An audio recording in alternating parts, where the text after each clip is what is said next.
Segundo o Departamento Nacional de Trânsito, o Brasil já tem um automóvel para cada 4 habitantes. Os dados mostram que das 10 cidades com mais carro por habitante, 9 estão na região sudeste. Em São Paulo, a OAB está questionando na Justiça uma medida adotada pela Prefeitura que diminuiu a velocidade nas marginais Pinheiros e Tietê. Cada via tem um limite específico para evitar acidentes e engarrafamentos. As características técnicas dela e as condições do tráfego, como, por exemplo, se há escolas nas mediações, se a pista é simples ou dupla, são parâmetros para que os órgãos competentes estipulem a velocidade máxima. Além do estudo técnico, também é levada em consideração a velocidade de 85% dos veículos que passam por ela. E quem determina é o responsável pela via. A competência para legislar sobre direito de trânsito é competência da União.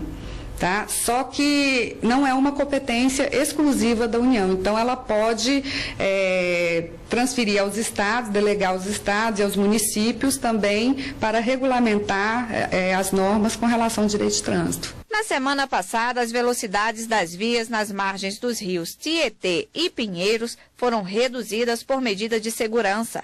Nas expressas, a velocidade caiu de 90 para 70 quilômetros para os carros de passeio.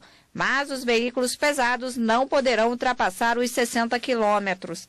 Esta é a mesma velocidade máxima permitida nas centrais para todos os tipos de veículos. Eu acho que é muito brusco em alguns momentos, eu acho que falta sinalização.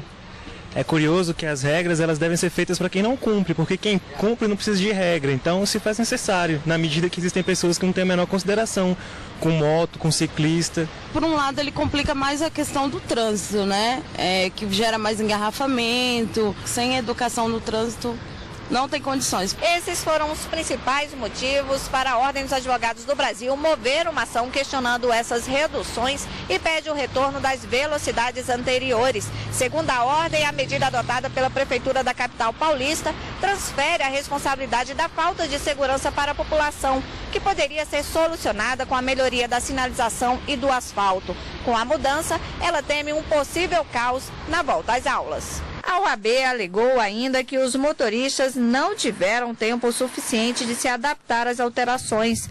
A Justiça deu 72 horas para a Prefeitura de São Paulo se manifestar sobre os argumentos da OAB. Não é todo mundo que pode questionar a velocidade de uma via pública na Justiça.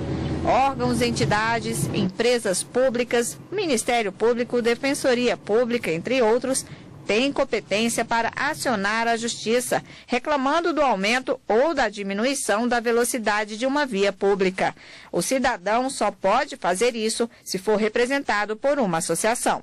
A sociedade ela pode ser ouvida, ela pode ser consultada, mas essa consulta prévia não é obrigatória, tá? O que é obrigatório para fazer a redução da velocidade seria esses estudos, né, com relação a acidente de trânsito, com relação à segurança dos motoristas. O cidadão comum, ele não pode entrar com uma ação civil para fazer esse tipo de reclamação, porque não se trata de um interesse individual, mas sim um interesse coletivo. Em São Paulo, o motorista que não respeitar as novas velocidades será multado em R$ 127 e pode chegar a R$ 957 se ultrapassar os 50% do limite da via.